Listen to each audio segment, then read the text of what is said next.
All right, I'm going to go ahead and start.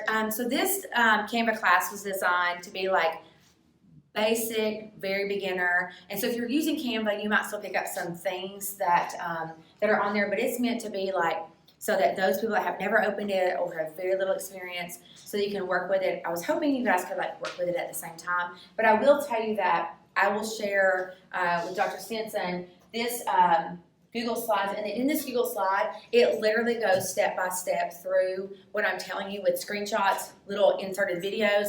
None of the videos have sound, it's just videos that show certain things, and there are screenshots in there so that you can kind of see what I'm doing, but mostly I'm going to be in Canva showing you, but this will be there as a reference tool. This is just a reminder that we all have free access to Canva Pro, so if you've never signed up for Canva, there are a couple images that show you what to do. You're just going to go into canva.com, click on sign up, and then you're going to click on continue with Google and use your teacher email. And once you do that, then you have access to Canva Pro. Just so you know, if you sell things on TPT, Canva Pro is not, technically you're not supposed to use it to sell on TPT. And I'm going to show you how to turn that off while you're in it.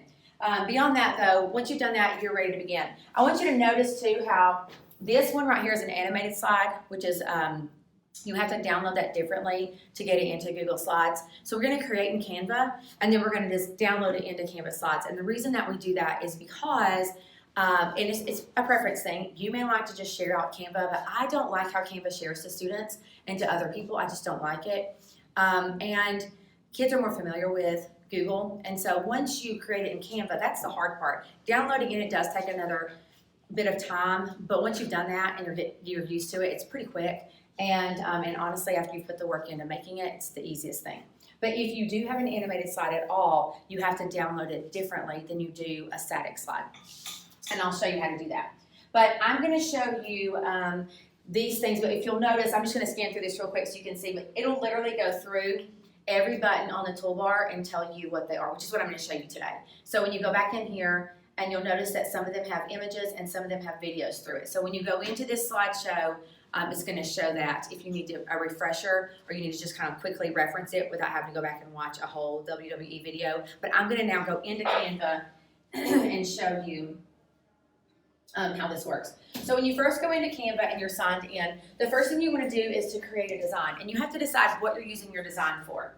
And so when you click this, there's a drop down, and there's a lot of things there. When you scroll, there's tons of different things, okay? And you can also do a custom size. I've never done a custom size. I know Stafford does, and so it just depends on your preference. But for me, I use three things mostly. I use education presentation. If you're using if you're going to put it in a Google slide, education presentation is automatically set up to the right parameters for that. And so I use that anytime I know I'm going to put it in a Google slide.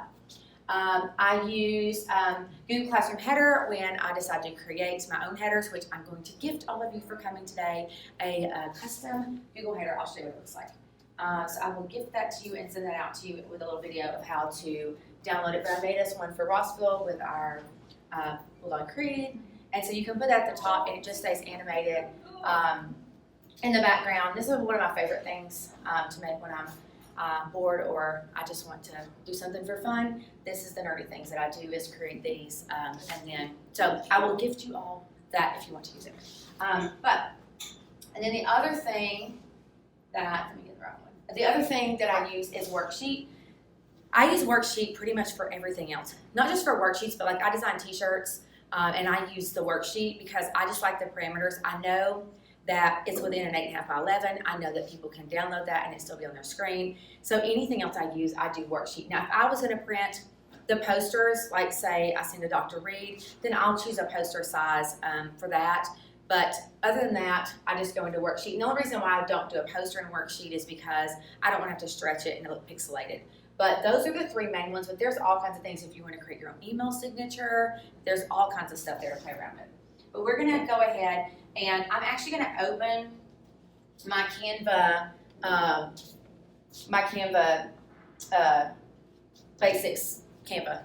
So we're just going to look at the buttons right here. And we're going to start right here on the side and just go step by step. The first is templates. So if you are like, you know what, I'm not creative or I don't want to design or I just don't have time for that, there are hundreds of templates added in there.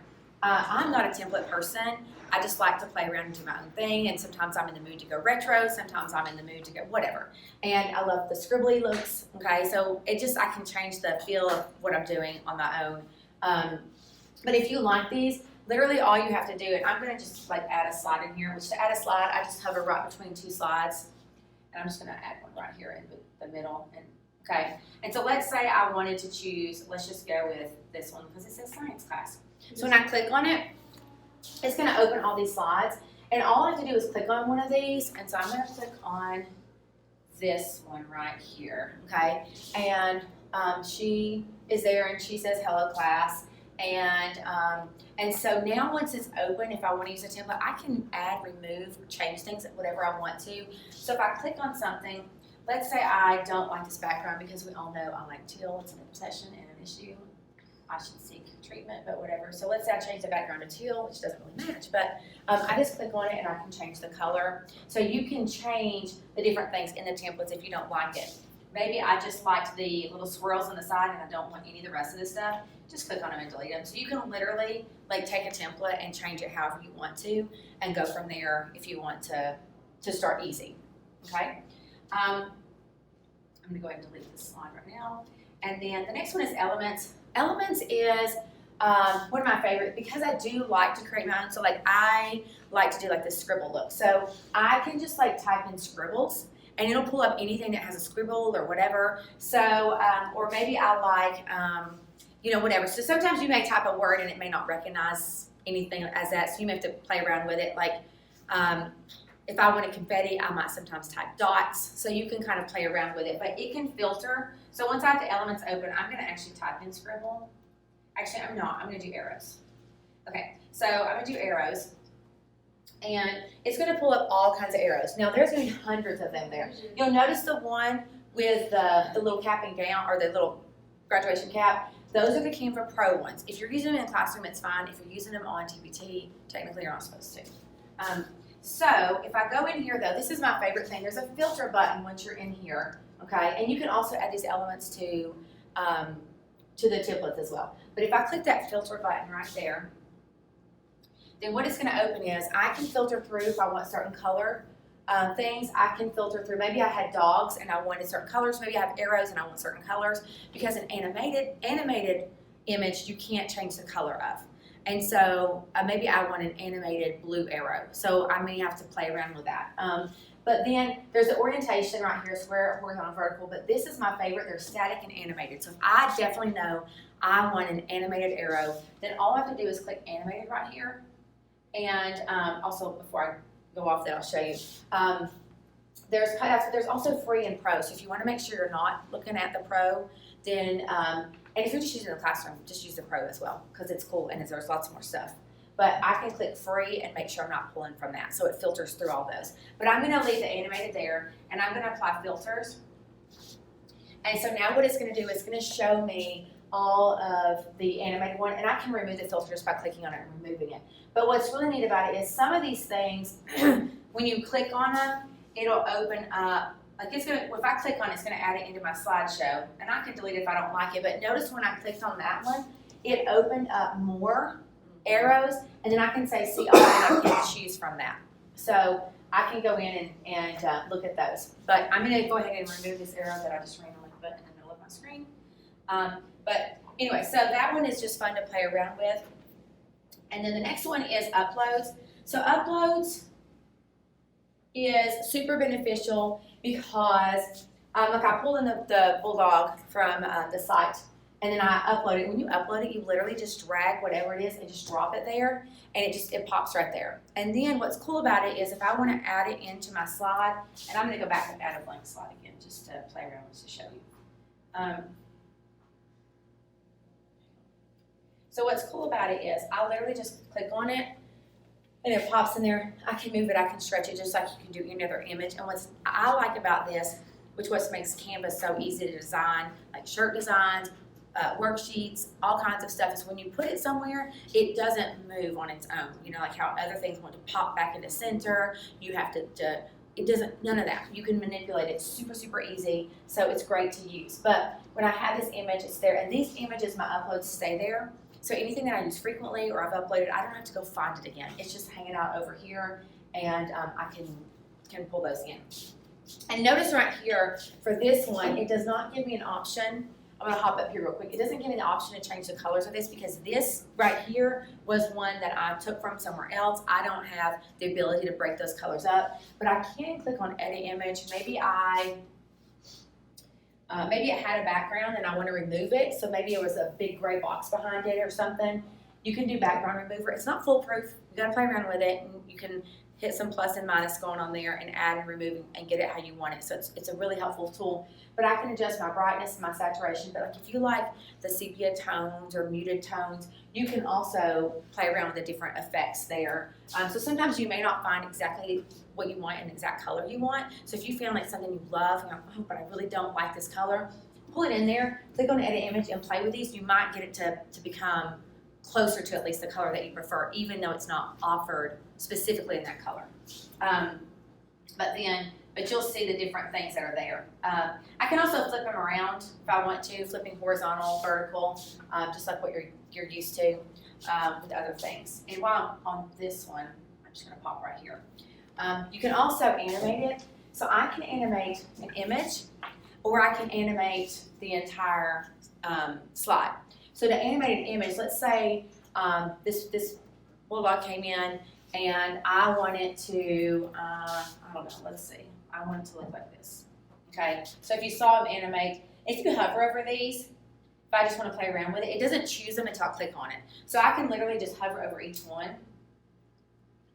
Okay, so let's say I wanted him to come in like that. Yeah. Okay, and so he's coming in like that. And then I'm like, oh, you know what? Never mind. I don't really want that. Or you can change the direction it's coming from. You just click Remove Animation. It's no big deal. If I have added an animation, though, I am going to have to download it as a GIF and not as another option. So when I do the downloads, that I'm going to show you later, any animation is going to require you to download differently. Will it do all of the images? So like if you have another piece of clip art in, will it do all of them when you click photo, or just the selected photo? You can, so what you can do is, okay, so like if I want, I'll show you. If I want, like this right here that I created for you guys, it looks like, you saw what it looked like in the end, but this is actually what it is. It's multiple different slides. So if I want like multiple things that happen on delay in a certain way, I'm gonna have to do this one, and then this one, and animate it, then the next one, then the next one, and then I have to combine it all into one GIF and download it that way. Does that make sense? Yeah. So, like sometimes some of my Google headers are like 40 slides in a row to be one Google header, depending on, like if I want some, like I have one where a skeleton's throwing a brain into a basketball goal, and so I have it like literally like every speck of, so it's like 40 slides to get it to do that, because I'm having to manipulate, kind of like a stop motion video. Mm-hmm. So if it's a stagnant image that I'm animating, like paw prints walking across my screen, that kind of thing, then you're going to need it to do multiple things, and then you'll have to download it as a GIF. Does that make sense? You can just select one of those and copy and paste it, and then move it a little bit, and then copy. Right? You can. Mm-hmm. So what I did was I just added an animation to this, to this, to this, to this, and then I added an animation to the whole thing. And then I added animations to the last slide. And then I downloaded it as a GIF, which that would fall into more of the advanced kind of category. But just so you know, it is an option, just so you know. All right, so I'm going to go back to this other one where I was at. And but also, like, let's say I want, and this is where the other thing comes in, is I can animate the slide so it goes from one to the next, and you can do that with, right here. You can change your slide animation. So if you notice right now the purple box is around the whole slide and not him, and now I'm looking at the entire slide, and if I want to animate it, I click on it, and I can do, this will just show how and now this one, if I had multiple things on there, it is going to have them do different things. I just can't always get them to do what I want it to do, if that makes sense. So if I had like a dog and a flower and a beaker, and I had all these things there, one of these images might still fall into what I want, but if I want more control over it, I'm going to want to create separate slides. But it will take, so let's say, let me just throw a couple things on there. Let's see. Let's just throw an arrow, and let's get this arrow here. I'm just going to throw random things on there, and let's throw a flower. Why not? All right. And I still have animations turned on. And what's cool about it is, there we go, there's a blooming flower. And so what's cool about it, this is like, there we go. Okay, so now if I want to animate this screen, and let's say I want this, so what happens is I'm going to push right here. If I go to present right here, and if I'm just showing my kids this and I'm not sharing it, you can keep it in Canva. You don't have to convert it to slideshow. If I'm just going to show them and I have no need to share it out to them, then I can keep it in there. Maybe you want a slideshow playing in the background when kids come in. You could have it playing, and you could tell it I want each slide to stay on for 30 seconds. Maybe you're doing timed math problems, and you say, okay, you get 1 minute for each problem, and so literally the slide will transition. You can change that to 60 seconds, so that every minute then there's a new problem on there, and so that it can help them. So like you just want to play it when they come in. It's okay. Everybody get your pencils ready. Okay, here we go. Or maybe you want questions up there. So you can just hit play, and that's how long it's going to stay on there. If I click that time, I can change that time. And like, let's say I just want it to be like, I don't know, 5 seconds. Okay, so I can change that time however I want to. So now if you look, I'm going to go to the first slide. If I hit present, and then I'm just going to hit present, and so you're going to see it play. It's going to automatically go to the next. I don't know how many seconds I have on this one, but I'll click the next one just so that. Okay, so you'll see. So it took however many seconds I told it to do each thing, and now the things that are moving will still stay moving once it does that. But I couldn't control what popped up when, if that makes sense. Also, that's very random. Okay, so does somebody have a question? Yeah. The animations only work when if I were to copy that into Google Slides, would they only work in presentation? No. Here's my, I'll show you my Google slide right now. And that's why I downloaded it this way as well. So I don't have animations on every slide, but look, it'll continue forever. Okay. Because I downloaded this as a GIF. Okay. And so because of that, it's going to constantly play in the background like this. And so sometimes I have things that I will have like when they're filling out notes, and it'll pop up one thing to the next to the next. So you just kind of have to play around with it a little bit. And I don't care to like show you like if you're doing multiple slides together to become one GIF. Yeah. And so, but yeah. So I'm going to pop back over here. I forget which one I was in. Okay. So now. We're going to go back to these, and while I'm up here, I'll just jump up here. Position is just where you can send things backward and forward. So maybe I want a watermark. Maybe now I want him to be behind. Okay, well, let's say I want him in front of the flowers, and I want the flowers to come. So if I click position, I'm going to throw these flowers. I can move them backward. So now I'm going to throw the flowers back until they're behind his head. So like that's cool. That's how I did the fireworks on the Google header. So I threw them behind the words so they're not interfering with the words. So you can throw them behind there. You can also, like let's say I want to take this. Now once you throw them back there, sometimes it's hard to get a hold of them and move them. But you just literally can move the dog back behind it. And now you can move the flowers easier. Does that make sense? Mm-hmm. So, but like maybe I want the dog to be a watermark. Then I can click this and I can change the transparency and make them a watermark. So you can play around with the transparency as well. This is links. Okay, we all know how to add links. You can link to slides, or you can link to actual links. And then this locks the whole slide. So maybe you have a slide and you don't want anything to change on the slide. Then you lock it. That's different than what you're doing when we go to download the Google Slides, and I'll show you how that's different. This is really only if you're going to stay in Canva and you want to lock it. If you're, and sometimes I'll lock it just so I don't move something by accident. But my favorite thing right here, I'll show you. I had actually never used before, and I was playing around with it because I was like, oh, that's a tool I haven't used. And I can make this bigger. If I go here, it's present mode. Once it's in present mode, I can't manipulate anything for you, so I'm not going to go to present mode. But I'm going to use this one right here to make things bigger to show you something. So I'm going to change this for a second to, actually I'm going to change this one. I'm going to change this to a different font and a different color. Let's say I decided I thought it was going to look good in this and in red, and I'm not going to worry about the fact that it's off the page. I don't care about that right now because I want to show you something.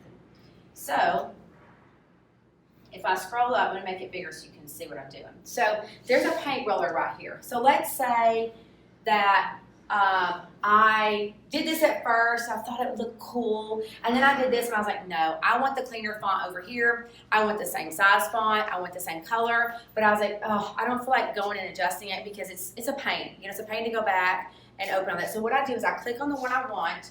So this is what I want both of them to look like. So I click on this one. Now I'm going to click on the paint roller. And when I click on the paint roller, you see it turns black. Oh, it's not a pointer. It turns black, okay? So I clicked on what I want my other one to look like. I click on the paint roller. Now I'm going to go to this one. And if I click on it, it automatically changes it to the same font, color, and size. I know. I was like, woohoo. So that's what's cool about Canva is that you're constantly like learning things. And so I literally just Googled paint roller in Canva to be like, what is this for? Because I'd never used it. Paint roller in Word docs and spreadsheets and all the Google Docs too. Yeah, so this one also, like let's say that I had muted this one down and I had made it like sepia and muted and I liked it. I said, ooh, I want all my pictures to look that way. You do the same thing. You click on that when you click on the paint roller, you click on your other pictures and you click on it and it makes it match the same type of setting. So that was super exciting to me. I'm actually gonna undo all that and make it go back to what I wanted. Okay, so now the other buttons, we're gonna go to the next one over here on the side where I was at, and this is photos. There's all kind of photos added in there. I don't use photos, but they're there if you want them. The next one is background. So if you're wanting to create your own background, or not create, but use your own background. Now also, anything that you find in there for an image can be created into a background. It just doesn't always stretch into the way you want it to look. And don't be afraid to layer things. This one I kept pretty simple because it's so busy with the things I had to add on there that I just kind of kept, I like my little scribble look just because it's just one of the things that I think, I don't know, I just like it. And so this one doesn't have it. So I stayed with my scribble arrows, but you'll notice that like some of my slides, I'll show you, have like the little scribbles, whatever, down there. So if I have a very busy slide, which a lot of times science does, I keep my extra stuff to a minimum. But if you have like a little bit on there, that's a great time to add like rectangles that you layer, add some circles in there that just kind of sit in the corner, just something to add a pop of color so it doesn't look boring to the kids or whatever. But any of these right here, though, can become a background. So if I were to click on one of these, I'm just going to click randomly. So that would change the background to that. And it automatically fills your whole screen. So anything in background will automatically do that. You can search up here by color and different designs, and they're broken up already. But if I liked something else that was a swirly, sometimes I find like swirly lines. I'm like, ooh, I like this. And so I might just take it and just pull that image large enough to fill my whole screen. What's cool about this is if I do that, then like if I go back to elements, and I'm going to get rid of the animation. So I'm just going to remove the filter. And then let's say I did swirls, just because, and maybe I like this right here, okay? But it's not filling my screen. I could stretch that, or I could copy and paste a couple of them side by side, but I can stretch that if I want to. But let's say I stretch it past the screen, because I want it doesn't matter. Like, see how this came off the screen? It doesn't matter. It doesn't mess anything up. Okay, it will show what I've chosen to make show. So when I present this, it's not going to do anything weird. It's just going to present that slide just like the way I have it. So what was hanging off the side, it doesn't do weird stuff. So that's pretty cool. Like if you want a certain part of something and things are hanging off, you don't have to worry. It doesn't matter. It doesn't affect anything. All right, so, all right. And then you have this one right here, all your designs. That is a favorite of mine. It is one that is super, super useful because everything I've designed is in here. So maybe I have created, so this is one I've created on electricity and magnetism, and maybe this unit that I'm teaching right now, I'm having to refer back to that one, and in order to jog their memory, what I can do is say, hey, do you remember when I taught this lesson? So like I've already pre-programmed, if I click this, it opens all the slides in that specific slideshow, and you'll even see it as an example. I'm just going to throw a blank slide in here, just so I don't, okay. So I'm just going to throw a random one in there, and you'll see what I'm talking about, where it's got a lot of information that I can't break up, so I just kind of keep a little bit of design, like in the minimum. But so maybe I'm like, hey, remember when I did this? and we learned about this. So it's a great way to just pull that up without me having to go and take a screenshot and put it in there. So I like it. It's also great if you do TPT when you're having to, if you want to put like your preview slides, you can just pull those in. I can also shrink this down to just be a specific, I can also shrink it down to fit, well, I didn't have all of it, to fit in that page if I want to. But now I'm going to delete that. Okay. All right. And then here's charts. I don't use charts on here ever. Typically, if I want a chart, I create my own because they don't have the kind of charts that I need. But this is just like anything else where you use charts that you can put your numbers in, change your colors, and manipulate it. Logos is really cool. So like if you have a logo you've designed, like I have one that I've designed that I put on the bottom of anything that I put on TPT. And so I use that. But it's also great like maybe you have a certain logo that you're using for a sport or for a certain class that you default to a lot, or even the Russell Bulldog, you could pull it in there and then you're not having to find it all the time. It just throws it in there for you when you click on it. And then the other ones, you've got folders where things are organized. And then the more, I don't use the more, and honestly most of the things under more would fall under the advanced stuff. So we're not going to touch on that, but there is more down there that you can play with if you want to. And so now I'm going to show you some buttons up here, and then I'm going to show you how to download it, because that's to me like one of the most important things. Don't be afraid to play with it. It's if you've got something the way you like it and you don't want to mess it up, just make a copy of the presentation and just play with it on the extra copy one, and that way you don't mess up your original and have to worry about, you know, jacking it up or whatever. But also Control Z is your friend. Same thing as anything else. It will undo the last thing you did, or you can hit the undo button up here. You're undo and redo. Okay. I'm going to go to the top real quick. I can't remember if I hit this, but I'll show you real quick. If you click on File, you can click the edit to change the name of it. So sometimes you start something and you realize, oh, I forgot to name it. Just click on File and it'll name it. Resize is another good tool. Maybe you're doing a worksheet or whatever, a learning opportunity on a piece of paper, because you know we don't use worksheets, and you decide that you want to change the orientation of it. You can change 8.5 to 11, 11 by 8.5, so you can just click on that. It'll automatically resize it. Maybe you decided, oh, you know what? I thought I was doing 8.5 by 11, but I really want to make it a poster size. You can just change it there. You can copy and resize if you want to, like you want to keep what you have and resize it, or you can just click resize if you know you want to resize it and leave it that way. But those are all there, and of course undo and redo are up there.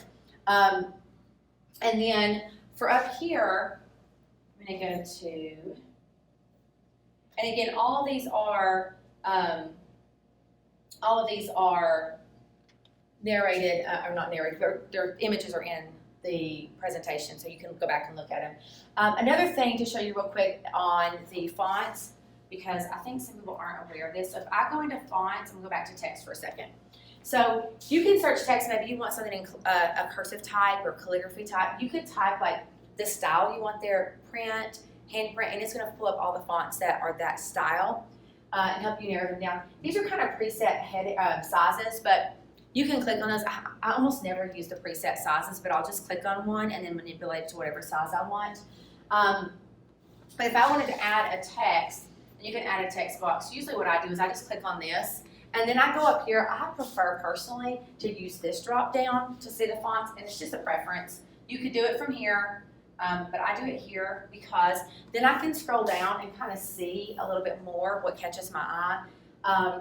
You can also upload fonts. The font DAFONT is a font app that is recognized by a lot of printing companies. And so, like if I design a shirt and I want something in a certain font, I need to use the fonts that they have access to. And it's a free program. Some of the fonts you have to pay for, I just don't ever use those. But most of them are free. So if you go to the font and you find a font you like, you just literally click the word download, and then it's going to download in your hard drive. And then right here, I would go to upload a font. So this isn't my computer, so I can't show you. But if I go to upload a font, then what it's going to do is it's going to open up all of my everything in my drive or on my hard drive, and it's going to show me anything that's available to upload. So all it's going to do is show me the fonts. If I click on them, like these are all ones that I wanted one that was like a Lord of the Rings kind of print, and so that's what this is. And then I just find one sometimes I just like. So these are downloaded fonts. Again, if you're doing TPT, be careful with doing these and make sure you know what you have the rights to. I don't ever use these on that. I use them on things that are just personal or whatever. But those are those fonts that are there. But another thing that's really cool is, let's say, I'm going to get rid of this little guy right here. I'm just going to click on delete it. But oops. So let's say that I really like this one right here. It says, hello, darling. And I'm like, I don't really want it to say hello, darling, because I'm pretty sure none of us really say that in our lessons. And so I'm going to pull this in here. I'm going to make it bigger. I'm just going to stretch it. And so what you'll see is, right now the hello, you can't see it.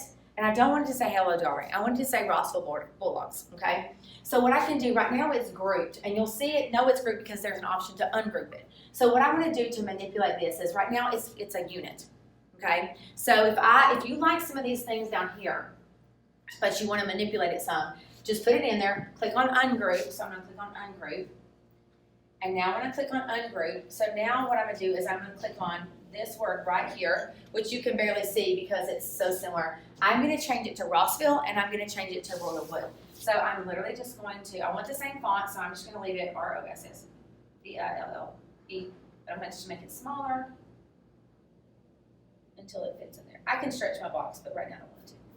So I'm literally just clicking the minus button until it gets as small as I need it. Okay, and now I'm going to change the color to this shade of blue, which is a little bit dark, but that's okay. And I'm going to pull this down. If I want to, I can now pull this down to where I want it. And now, oops, I can't spell Rossville apparently. That's what happens when you can't see the font color. Okay. And so, all right. And it's all right. Rossville. Oh my word, I really can't spell Rossville. Hey, listen, we are surviving today. All right, now I'm going to go to darling, and I want it to say pink just for fun, and I'm going to put Bulldogs. I'm going to leave it lowercase, just why not? Oops, I'm bad. Okay. All right, so I'm going to leave it like this. Okay, so I decide I like this. Okay, so you can manipulate it. You could regroup it if you want to, but I don't need to.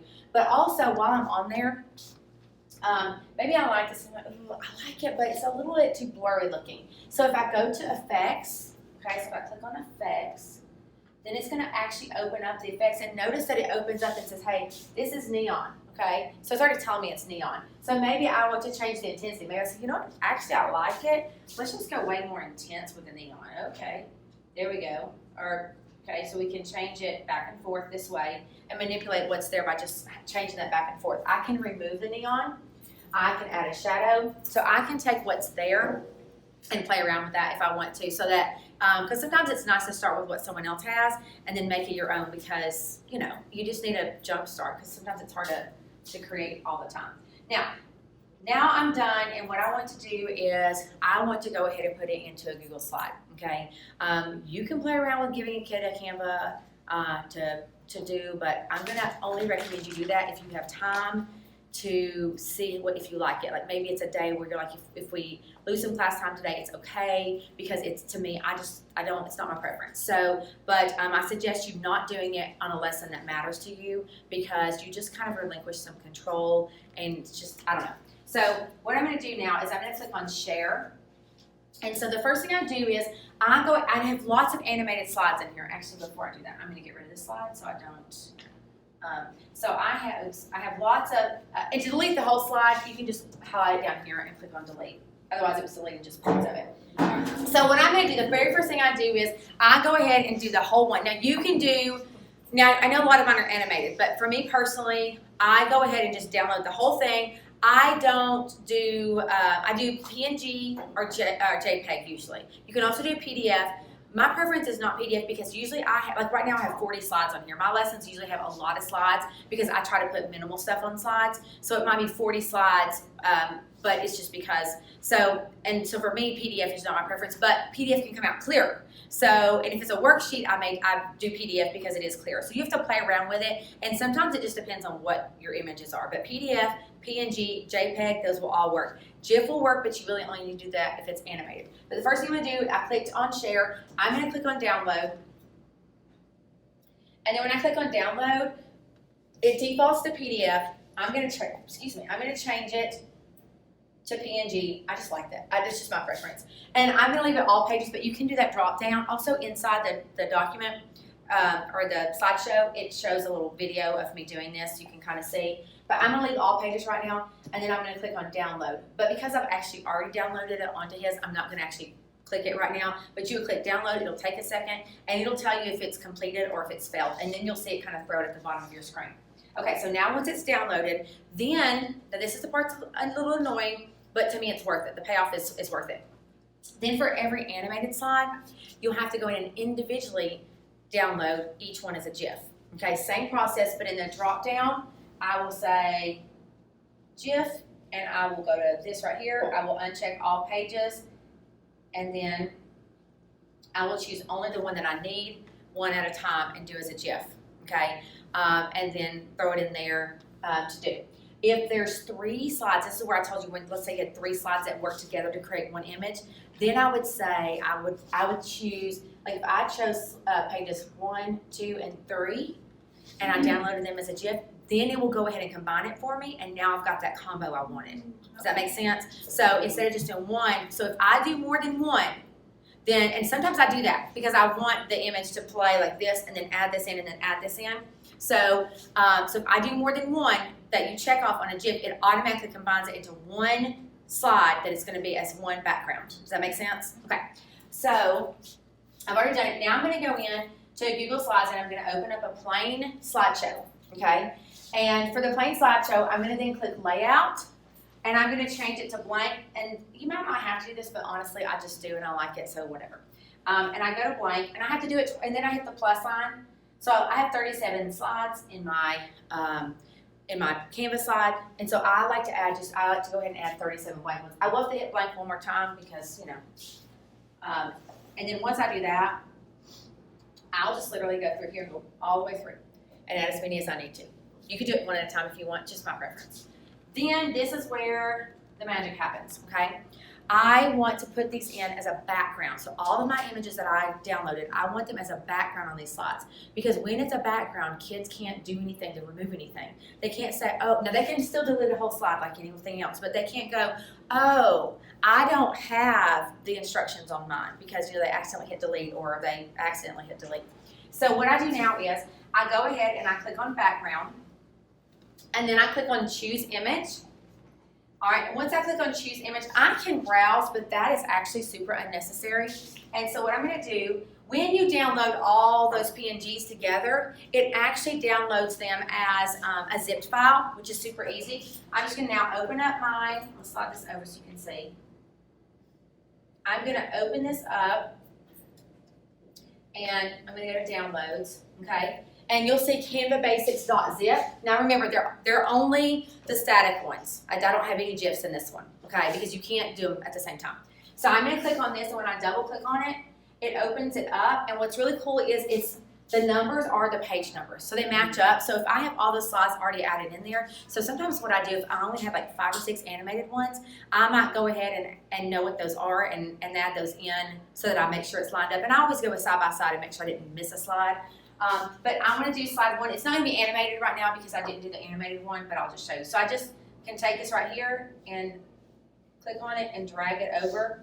If you double click on it, it's going to open it. So when I drag it over, what it does, now remember, it's not animated like the other one. If I did the exact same thing with a GIF, this would show up the animated one like I showed you a minute ago. That looks like this, but for sake of time, I'm not going to do it. But if I downloaded exactly one slide, did a GIF, did this background, pulled it in, this would show up and it would say animated for me, okay? So I'm gonna go back to this one real quick.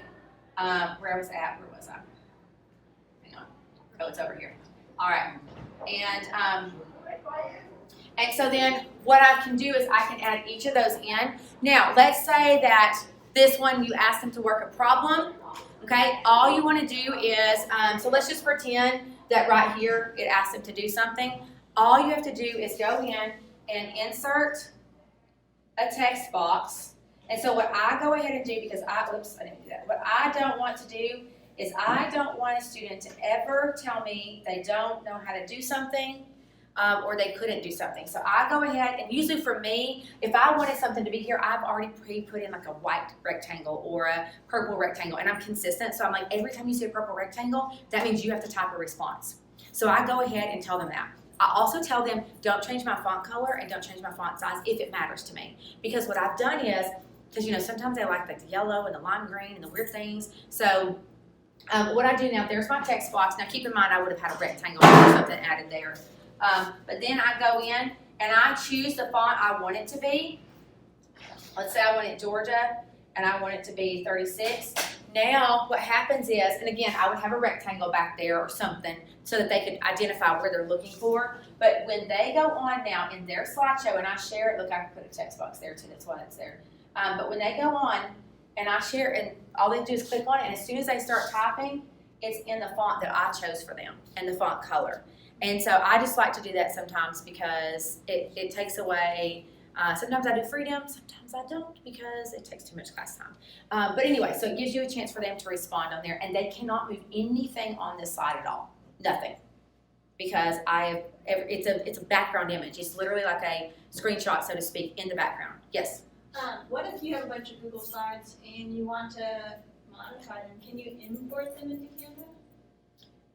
And then kind of jazz them up or anything?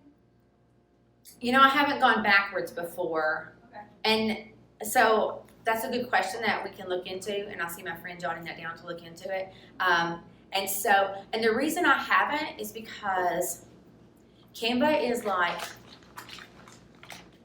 your rich uncle that you can go to, and there's nothing that anyone else can offer you but that rich uncle. Right. So like honestly with Canva, the control that you have and the things that you have are so amazing that once I started using Canva, I've actually rewritten all my lessons just because it's just so much, to me, it's more user-friendly.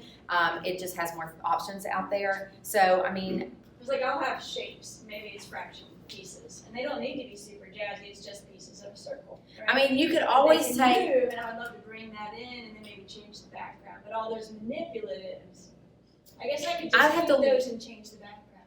Yeah, I would have to look and see, but yeah, you could do that where you could create the background in Canva and then pull it into Google Slides as your background and then add your shapes on top of that. Yeah, so you would kind of have to know where you want those empty spaces so you could drag those in. Does that make sense? Yeah. And so that would work, and you could do that. And so, because once I take something out of Canva, then I don't go back and use it in Canva. Canva is my creation spot, and then Google Slides is my product spot. It is what I share with kids. It is what I use to teach from.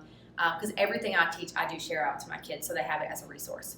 So this is just for me. This is like literally my canvas where I create stuff, and can manipulate it. And I love that. Of course, it saves it, and it's just to me, it's just so much more user friendly that I don't create anything in Slides anymore. I only create here. So Also, in Canva, it auto saves. It's just like Google Slides. yes. If you didn't hear, it auto saves. So like. It's just so much, and once you start using it, and yes, it's like kind of a pain to transfer it over this way, but once you've done it a few times, it's so fast and so easy to do, and honestly, the payoff is just well worth it because kids can't delete stuff. They can't remove stuff. And then it just gives me more control over my lessons, which also when you take some of that control away from kids, it helps them to still be creative because they don't get bogged down by other things. So they can still do the things. Maybe I say, hey, you can change it to whatever color font you want, whatever kind. Okay, as long as I can read it, whatever. So you can decide what you want, what parameters you want. But anyway, so hopefully that's helpful. So the goal is between now and November when Kelsey does the next one to try to create your own, and so then you can come back with some questions that you have, and and I suggest taking a lesson that you're going to teach maybe in 2 weeks from now. So don't do one that you want to do because I'll be honest with you, when I create, I get really involved. When I create, I can spend I have spent 24 plus hours of straight work on creating one lesson that I may teach in 1 to 2 days. Because I just get that. But I also am creating and writing my own lessons. So just to be clear, I am creating and researching and all that stuff. So there's She's more to also that. not that efficient, so. To what? But like the slideshow I created for today was like a couple hours, you know, and but it depends on what you're working from. But I'm saying you can put a lot into it, or you can put minimal. It can go any extreme. But I don't suggest if you want to teach a lesson tomorrow that you try to do it today, because you're gonna invest some time in it, especially when you're first learning. And the more you learn, the more. But I'm also like to geek out and nerd out on it. And so for me, it's fun and like. You know, some people like go to the movies and some people go play at the park. I go play on my computer and create lessons. Like that's just something I find fun. So, but don't be scared. It doesn't have to take that long. It just depends on what you want to do.